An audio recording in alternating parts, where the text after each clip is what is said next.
మా కొద్ది తెల్లదొరతనం అంటూ ప్రజా కవి గరిమెల్ల నిలదీస్తే మా కొద్ది జగన్ దొరతనం అంటూ ప్రజా నేత జనసేనాని గర్ణించారు.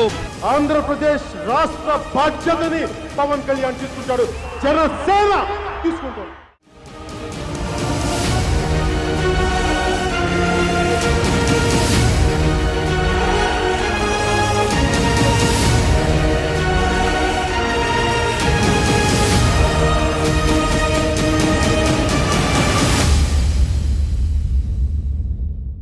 ఏపీ రాజకీయాల్లో జనసేన ఇప్పుడు రైజింగ్ స్టార్గా మారుతోంది. ప్రభుత్వ వ్యతిరేక ఓటు చీలనివ్వనని జనసేనాని పవన్ కళ్యాణ్ పదే పదే చెబుతున్న మాటకు సార్థకత వచ్చే సమయం ఎంతో దూరంలో లేదని 2023 నిరూపించింది. వైసీపీని గద్దెదించే ప్రయత్నాల్లో పవన్ ఎక్కువ చొరవ చూపించారు. ఇచ్చిపుచ్చుకునే ధోరణిలో కాస్త తగ్గేందుకు కూడా జనసేనాని సిద్ధమైన సంవత్సరం ఇదే కావచ్చు. పవన్ స్వయంగా టీడీపీతో పొత్తులు ప్రకటించి ఏపీ రాజకీయాల్లోనూ కొత్త మలుపు తిప్పారు. డైలాగ్ కింగ్ చేతల మనిషిగా కూడా మారారు. ప్రజాస్వామ్య పరిరక్షణకు తన వంతుగా పనిచేయటమే కాకుండా ప్రజలను సంఘటితం చేయటంలో పవర్ స్టార్ సూపర్ సక్సెస్ అయ్యారు. నిత్యం జనంలో ఉండేందుకు పవన్ చెయ్యని ప్రయత్నమూ లేదు. పవర్ఫుల్ డైలాగ్సే కాదు, కార్యాచరణకు కూడా సమర్థవంతంగా దిగగలనని ఆయన నిరూపించేశారు. ఇందుకోసం ఆయన తరచూ పార్టీ కేంద్ర కార్యాలయాన్ని సందర్శించారు. కార్యకర్తలతో మమేకమయ్యారు. ప్రతి ఒక్కరికి దిశానిర్దేశం చేశారు. జన సైనికులు, వీర మహిళలను ఉత్తేజపరచడంలో ఆయన క్రియాశీల పాత్ర పోషించారు. అటు నాగబాబు, ఇటు నాదెండ్ల మనోహర్ వెంట ఉండగా జనసేనకు ఆయన కొత్త రూపు ఇచ్చారు. వారాహి వీరుడు జనంలోనే ఉన్నారు. వైసీపీ ఉడత ఊపులకు భయపడేది లేదని తేల్చేశారు. ఎప్పుడూ అధికారంలో లేకపోయినా సంక్షేమం, అభివృద్ధిపై పూర్తి అవగాహన ఉందని ఆయన అనేక సందర్భాల్లో నిరూపించారు. వచ్చిన ఓట్లు లెక్క కాదు, ప్రజా సమస్యల పట్ల చిత్తశుద్ధి ఉందని ఆయన చెప్పకనే చెప్పారు. 2019లో జనసేనకు 6% ఓట్లు వచ్చాయి. ఒంటరి పోరుతో ఆ పార్టీ సాధించిందేమీ లేదు. కేవలం ఒక ఎమ్మెల్యే గెలిచారు. అతను కూడా తర్వాత వైసీపీలోకి వెళ్లిపోయారు. పోటీ చేసిన 2 చోట్ల పవన్ కళ్యాణ్ ఓడిపోయారు. అంత చావు దెబ్బ తిన్నప్పటికీ జనసేనాని ఎక్కడా వెనుకంజ వేయలేదు, నిరాశ చెందలేదు. శిథిలాల నుంచే సౌదాన్ని నిర్మించే ప్రక్రియను ఆ రోజే ప్రారంభించారు. ఒక ప్రణాళిక ప్రకారం జనంలో ఉంటూ ఆయన అందరివాడిగా మారారు.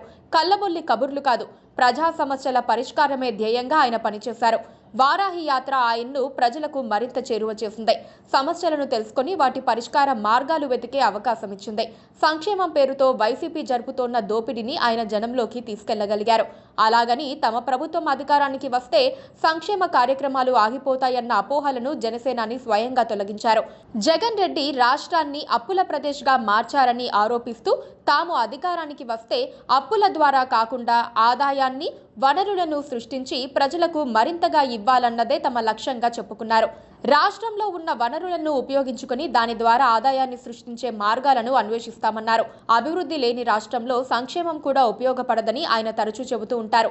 మిత్రపక్షాలను కలుపుకుని పోవడమే ధ్యేయంగా 2023లో పవన్ కళ్యాణ్ పనిచేశారు. 2019 ఓటమి తర్వాత బీజేపీతో పొత్తులోకి వెళ్లిపోయిన పవన్ కళ్యాణ్ ప్రధాని మోదీకి అత్యంత ఇష్టమైన నేతగా మారారు. అయితే జనసేనాని బీజేపీ పొత్తులో జగన్ను గద్దెదించడం అంత సులభం కాదని అర్థం చేసుకున్న పవన్ టీడీపీతో పొత్తుకు ప్రయత్నించి ఆ దిశగా సక్సెస్ అయ్యారు. పైగా టీడీపీ జనసేన పొత్తును ఆయన స్వయంగా ప్రకటించడం ద్వారా అధికార వైసీపీకి టెన్షన్ పుట్టించారు. టీడీపీ జనసేన ఇప్పుడు ఒకటిగా పనిచేస్తున్నాయి. ఆ పొత్తు గేమ్ చేంజర్ అవుతుంది. ఆ పొత్తు ఏపీ ప్రజలను కాపాడే సంజీవని అవుతుంది. ఆ పొత్తు జగన్మోహన్ రెడ్డిని నేలకీర్చే వజ్రాయుధం అవుతుంది. ఆ పొత్తు దేశ రాజకీయాలను సైతం మార్చివేసే సత్తా ఉన్న రాజకీయ ప్రక్రియ. టీడీపీ జనసేన పొత్తు అవకాశాలపై చాలా రోజులుగా చర్చ జరుగుతూనే ఉంది. అప్పటికే బీజేపీతో పొత్తులో ఉన్న జనసేన చంద్రబాబు నేతృత్వ టీడీపీతో సైతం మైత్రి బంధం వైపుకు పయనించింది. 2023 ప్రారంభం నుంచే పొత్తుపై చాప కింద నీరులా చర్చలు సాగుతూనే ఉన్నాయి. చంద్రబాబు, పవన్ 1-2 భేటీలు కూడా నిర్వహించారు. క్షేత్రస్థాయిలో కూడా కార్యకర్తలను పొత్తుకు సిద్ధం చేసిన మాట వాస్తవం. టీడీపీ అధినేతను అక్రమ కేసులో జగన్ ప్రభుత్వం అరెస్ట్ చేసినప్పుడు పవన్ కళ్యాణ్ రాజమహేంద్రవరం జైలు వరకు వెళ్లి మరీ చంద్రబాబును పరామర్శించారు. టీడీపీతో పొత్తుగా పోటీ చేస్తామని జైలు బయట మీడియాకు వెల్లడించారు. బాలయ్య, లోకేష్ ఇద్దరు ఆయనతో ఉండి పవన్ నిర్ణయాన్ని ఎండార్స్ చేశారు. అక్కడి నుంచి 2 పార్టీల కార్యకర్తల్లో జోష్ పెరిగింది. పొత్తుపై ప్రకటన వచ్చిందే తడవుగా ఇరు పార్టీల కార్యకర్తలు స్పీడ్ పెంచేశారు. పెద్దల స్థాయిలో సమన్వయ కమిటీ ఏర్పాటైంది. టీడీపీ 6 గ్యారంటీలకు తోడు పవన్ సూచించిన మరికొన్ని కలిపి త్వరలో 10 గ్యారంటీలను ప్రకటించే అవకాశం ఉంది. టీడీపీ ఇప్పటికే మినీ మేనిఫెస్టో ప్రకటించగా త్వరలోనే భారీగా ఉమ్మడి మేనిఫెస్టో విడుదలయ్యే అవకాశం ఉంది.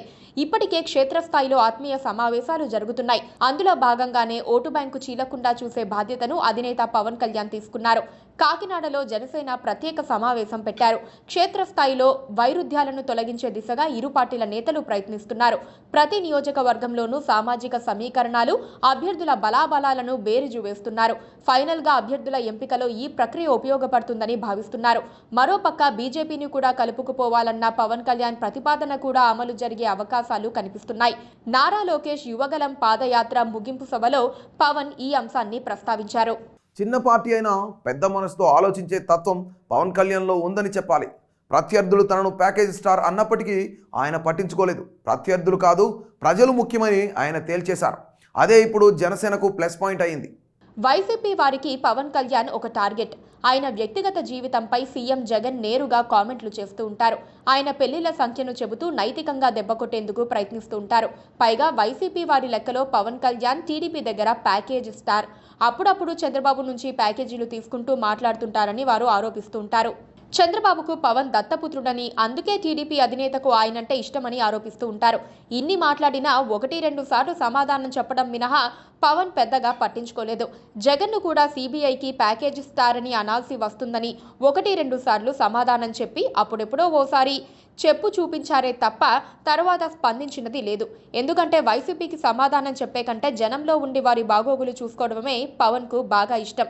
అందుకే ఇప్పుడు జనసేన ఓటు బ్యాంకు 6 నుంచి 11% వరకు పెరిగిందని విశ్లేషణలు వినిపిస్తున్నాయి.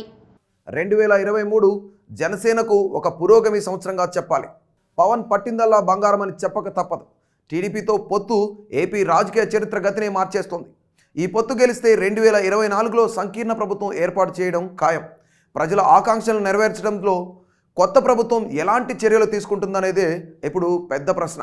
మా కొద్ది తెల్లదొరతనం అంటూ ప్రజా కవి గరిమెల్ల నిలదీస్తే, మా కొద్ది జగన్ దొరతనం అంటూ ప్రజా నేత జనసేనాని గర్ణించారు. ఆంధ్రప్రదేశ్ రాష్ట్ర బాధ్యతని పవన్ కళ్యాణ్ తీసుకుంటాడు, జనసేన తీసుకుంటాడు. సో ఇలాంటి ఇంట్రెస్టింగ్ అప్డేట్స్ కోసం, అలాగే AP political minute to minute updates కోసం మా కేటీవీ తెలుగును సబ్స్క్రైబ్ చేయండి. అంతవరకు సెలవు, నమస్తే.